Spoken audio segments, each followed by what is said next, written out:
Today in the crypto space, we see the market a bit hesitant, Bitcoin getting a slight rejection at about 45K, and Ethereum right around that $2,300 mark. The rest of the crypto space, the altcoins, are also very hesitant based on Bitcoin's lead. Could we see a continuation to the upside? In today's video, I want to talk about the general market. I want to use Bitcoin as a leading indicator, but more importantly, I want to talk about one altcoin, one project that has been doing very well in the last little while. And the question is, should we be expecting a buy the dip opportunity? So you know what? Let's talk about the news. Let's analyze the charts and let's strategize to capitalize.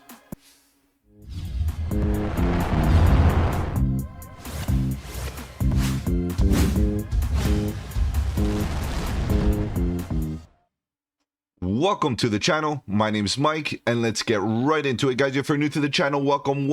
On the channel, we talk about cryptocurrency, Bitcoin, Ethereum, and all the altcoins, looking for opportunities. Whether we go up or down, bearish or bullish, it doesn't matter. All we want to do is stay one step ahead of the market so that we can capitalize on any of the volatility. And if you appreciate the strategy, subscribe to the channel, click that bell so you don't miss out on any of my future videos, including the live streams at 7:30 Eastern, where we talk about crypto news and price action. Guys, if you have any projects you want me to cover here on the channel, feel free to let me know in the comment section below. You can hit me up on those socials. The links are in the description. Better yet, guys, join the Discord. The Discord is where it's at. Lots of good alpha, trade setups, fundamentals, and learning material. All right, guys, let's see what's going on here in this market. Bitcoin did get a nice bounce to the upside. It did break out of that descending triangle that we were talking about here on the channel for the last couple of days. Now you see that it got a bit of a rejection right around that 45K level, slightly higher. That was somewhat expected. I did expect that to happen. I expected a bit of resistance at that level and a potential failed breakout. Now, there's no real failed breakout just yet. It did get a bit of a rejection. Maybe it's coming down. Maybe it will continue.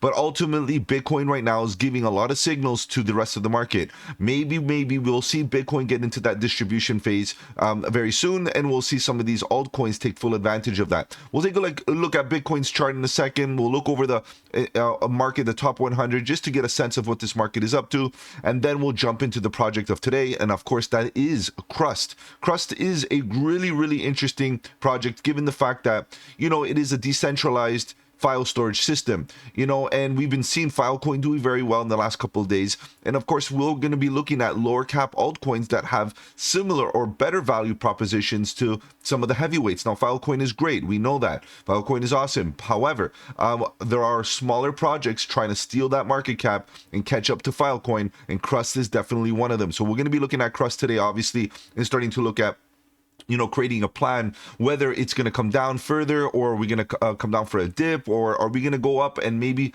you know, prepare for take profit scenarios. Okay, let's go through this market quick. We see a bit of a dip throughout the altcoin market. It's still within range, nothing really crazy here.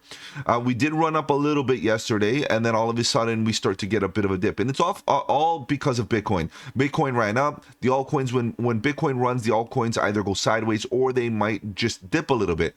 And the reason being is because individuals start looking at taking a bit of their positions out of the alts, put them in the Bitcoin. Bitcoin runs, and then they take profits on their Bitcoin and they put them back into the alts. So we're going to see a bit of a money shift or flow from you know, different large cap projects to lower cap projects. Eventually, we should see some of the money flow into altcoins, and we see that right now some of them are still going sideways within range. Nothing that interesting, despite Bitcoin reaching that 45K level. There's nothing really interesting in the rest of the market price action wise. HBAR, Hedera hash graph doing pretty good, broke out of its range. Now it's up approximately 8.5%. Not bad. It's a slow grinder to the upside, and I'm very proud of the positions that we were able to get on HBAR because they were at bottom prices. Right now, HBAR is doing pretty good. Potential continuation to the upside is definitely there. Let me know, guys, if you want me to do an HBAR video, because I'll definitely produce one. Keeping a strategy in mind is very important here, guys, and staying one step ahead of the market, of course, is the main objective. Cashbuck going sideways. A lot of these altcoins are still going sideways with no clear direction. Are we going up? Are we going to continue to the upside? Maybe not. Maker is still looking pretty good, up 13.5%. Thorchain got a bit of a bounce, slight rejection, and you can see there's nothing really happening here. Theta Network slightly making a higher high. pretty good, but ultimately nothing major. And we have Kava waking up a little bit as well. A bit of a rejection there, a sharp rejection, which means that, there's a bit of market participation that's not really interested in making the price higher at the current moment. Picking up bullish bids at lower levels is probably the major agenda for a lot of these altcoins. That's the reality, right? So we're seeing a lot of these altcoins not doing much. BitGet grinding to the upside. That's pretty good. However, it's only 1% for today, 4% in 7 days. Although the chart looks really nice, it's not a big percentage, and that's something to consider. CFX, Conflux, doing pretty good, up 10%. Overall, in the last 7 days, 14%. So I'm expecting CFX to do well because it did well previously. During the summer, it was doing really well. Now, all of a sudden, we get a retracement, and then we start running again to the upside. So pretty good. Now, ultimately, the market in general is not that interesting. You got to admit, we could definitely do a bit better here, but of course it's all about Bitcoin right now. Bitcoin showing a bit of hesitation, a bit of concern, maybe introducing a bit of fear into the market as we could be getting into a distribution phase. All right, guys, I know you're here to talk about charts. Let's begin our analysis looking at Bitcoin. What is going on with the heavyweight? It did break out very nicely, a little bit premature, but still pretty good. Nice W effect here, breaking out of the previous highs and getting a rejection right at $45,870, guys. If you've been watching the channel, I've been talking about this level many times, and I expected this rejection based on the top of the volume gap. Let's look at this in a little bit more detail here.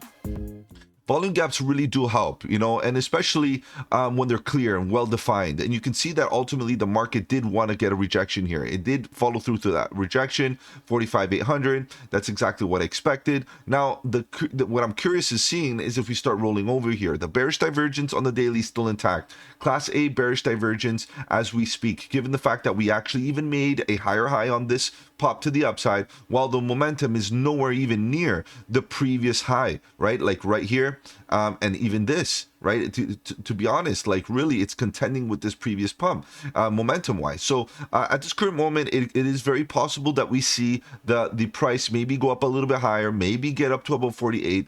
At this point, I'm not really interested in taking risk right now. I expected this reaction. We got it. Now it's about, look, do we come down and pick up more bullish bids for a continuation, or ultimately is this done? Eventually, do we get a spike and just come back down and kind of go sideways here in a distribution?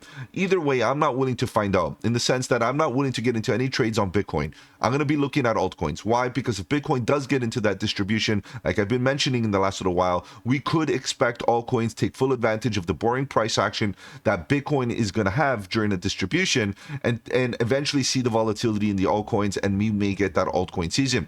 It is better off for us to pay attention to Ethereum, given the fact that Ethereum could be that leading indication for that altcoin season. And of course, guys, join me live tonight at 7:30 Eastern, and we will definitely look at Ethereum as a potential scenario here for a altcoin season. Maybe a bit of Bitcoin dominance that could definitely give us a bit of a clue what's to happen in the next couple of days. Now we can see that Bitcoin is still doing very well. Okay, as long as it stays within this range, we're doing good. There's no point of expecting an absolute dump at this current moment, just given the fact that we're making higher highs and that we're breaking out of, ascending wedges or triangles, which are still very bullish patterns.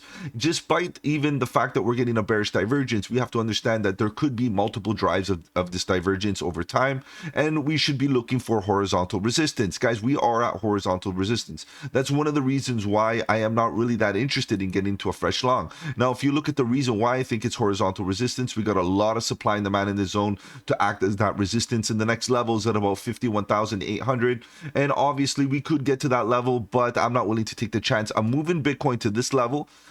It could spell a bigger move in some of the altcoins following Bitcoin's lead, especially if you get into the right ones. A lot of them outperform Bitcoin, some of them don't, but a lot of them do, as long as you're in the hot projects, right? So that's what we do here on the channel. Look for hot altcoins to actually outperform Bitcoin, keep up with Bitcoin, and ultimately give us some green in our portfolios. Okay, so let's move on from this. Bitcoin is still doing okay, exactly to plan. Let it go sideways, let it get into the distribution if it's going to do it. In the meantime, we'll be hunting down those altcoins. And of course, Crust is the project for today. We've been talking about Crust here on the channel for a good while. I have some charts there on the Discord. Feel free to join, guys. There's charts, there's previous videos. The last time I covered this project, It was a good time to start scaling in. Let's see where it was. It was about a month ago, more or less. Right around here, about a month ago. Crust for more weight, guys. It was at a good entry. It was a good scenario. Ultimately, this was the DCA opportunity, and I know here on the weekly it doesn't make sense why DCA here, but if you start looking in lower time frames like the daily, guys, I like trading the daily. You can see ultimately we broke out of this descending wedge very, very nicely, right? Broke out, and the best part is it's not even the breakout that was amazing. It was the back test, the confirmation low. You know, the higher low that we got here, we got rejected after 200, and then we came back down for a bit of a dip, and then all of a sudden the momentum got stuck in the chop zone, and then we start looking at the 4-hour when it gets in the chop zone, and it's like, you know what, it's not bad. Let's start DCAing previous highs, horizontal support, and the rest is history. Pretty much we got a nice bounce to the upside based off of this, and then we get another dip, support, reaction, continuation. Guys, a lot of good opportunities to DCA, but the thing is right now, based on the narrative, you know, it could do well, right? It could continue doing well. We see Filecoin doing very well. We see decentralized storage doing fairly well. Maybe this is the beginning of that whole narrative waking up. And I can see that the real use case for decentralizing data is definitely come around. Imagine if NFTs come back to their former glory as far as the JPEGs go, maybe some images, maybe even video. We could see the decentralized storage narrative get mass adopted much quicker because of that, because of the use case and the value proposition projects like Crust have to offer. Now, if we compare it to larger cap altcoins that do the same thing, we have to understand that Crust is very small and has a lot of work to do, and ultimately has a lot of catch up to do. And if it starts to catch up with those larger caps, we can see Crust continue to move and continue absorbing, or, you know, basically taking over some of that market cap, which would be absolutely bullish for the price action, right? So we could see the price move up and overall consume some of the overall market cap of its competitors. Now, statistically speaking, we are at a previous high almost, okay? We are almost there, and the likelihood of getting rejections start to get very, very risky. We could get a rejection here. It's only probability, right? So the reality is, if you happen to get in from the bottoms right around here, which was at about 65 cents, 70 cents, you're looking at a good move to the upside. You've done very well, right? So your entry would have been right around here. Your exit at its current state is at about 150%. At its top, you would have maxed out at over 200%. Nobody catches the top, but that's fine, even at right here at 150%. Now we are in a retracement mode. Now you can see that the daily is definitely overbought. It's been overbought once, twice, 3 times, and you can see that each time it gets that bullish move to the upside, the overbought conditions get more and more overbought, and so does the MACD. You can see the MACD is just definitely hanging out here, grinding to the upside after every impulse. Now we look like we're trying to get an EMA cross here. It looks like the bulls are getting a bit exhausted here. It looks like it's very possible that we form some red histogram bars, but look at the past, guys. The trend is your friend. Look at the past. It's very possible that we don't break below these bottoms, meaning the histogram bars, the bearish momentum doesn't make a lower low, or a low lower than these two lows, which means that we can just get a corrective move and continuation and continue to the upside. We are definitely in the bullish control zone, very, very bullish, but we are very overextended here. So ultimately, what I think here on the daily is that we're in a very risky spot to get into fresh longs. Now, what are you going to do here? At the end of the day, you are a breakout trader. This is the previous high. We need to break out of previous highs and start continuation to the upside.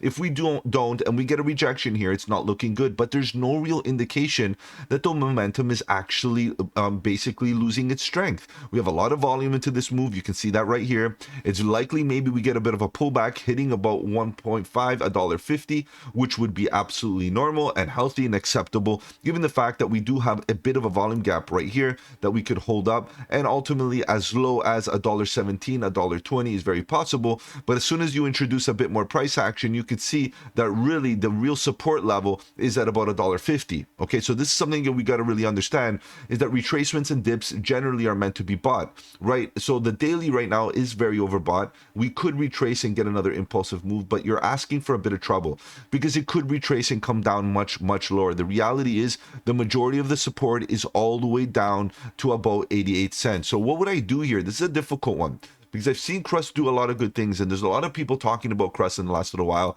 People are interested, and that's usually what happens is when the price is running, that's when people get interested. But when things are falling, people are not interested, and it should be the opposite. When things are low, that's when you should get interested. So reality is, this is the most interesting spot. Let's make these green. Okay, these are the most, because this is previous price action that could act as support. Previous highs, lots of opportunity to backtest and get to lower levels, and then ultimately continue to the upside. But what about in the meantime? Do you think we can actually get down to about 1.5? And if we do get to $1.50, guys, that would be a great buy opportunity. So I'm going to put another arrow there, because really that's another good scenario. If we do go there, that's a good horizontal support zone, and ultimately a zone where we can start DCing. DCing is a great strategy because you don't know where the absolute bottom is, but you can kind of, you know, get in a bit of skin in the game, and just in case it does get that bounce right around this level, and that way you have some exposure to the volatility if we get the bounce. But if we don't, at least you have some capital to buy the dips at lower levels. This is the tough part, okay, guys? Now, from a bullish perspective, that's the bearish perspective, is that we come down around here, and maybe based on the 4-hour scene, get it oversold again. Look at this oversold condition. It barely ever got oversold in a good while.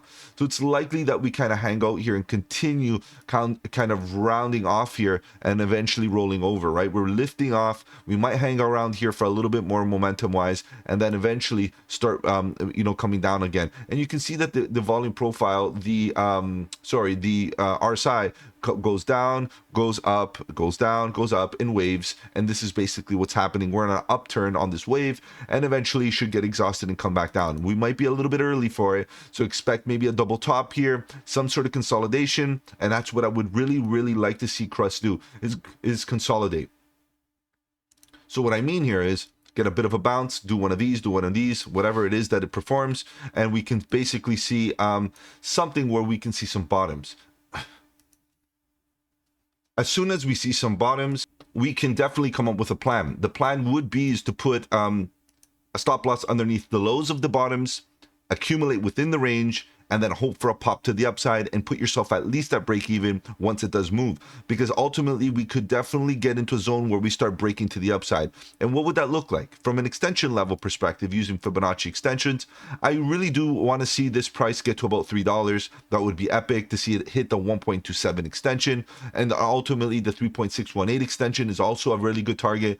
And I'm getting these targets by using Fibonacci extensions, using the swing high to the swing low of this entire nicely rounded bottom, that it could eventually produce a cup and handle, right? So we could get into a consolidation zone based on my theory here, and get into the last nice bull flag right around this zone where we can accumulate a little bit of bullishness here at the bottom, and basically you know, offload a few people that want to take a bit of profit off the tops, and then ultimately break out to the upside with a nice bullish move and hit that 1.27 extension about $3. That would be a nice bullish target.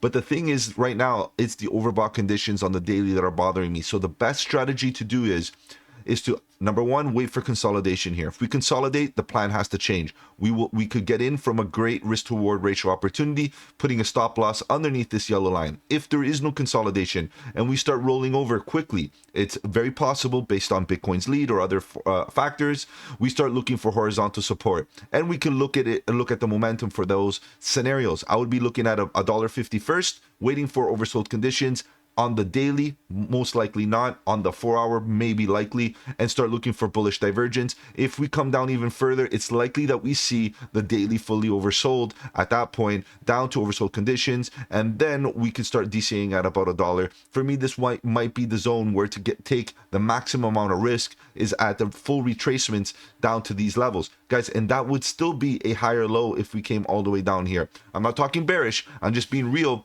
Right now we're looking for a setup, and if it's a continuation to the upside based on this impulse, we got to wait for the flag, we got to wait for the bull flag. All right, guys, if I've offered you any value in this video, do the channel a massive favor, slap that like button. And of course, I'm going to be live tonight at 7:30 Eastern, where we can talk about crypto news and price action. It's a great time and place for you to make those requests if you have any projects you want me to cover. And of course, guys, join the Discord. The Discord's a great community, lots of good alpha, trade setup, fundamentals, and learning material. Take care, guys. Have a good one. And don't forget, buy the dip.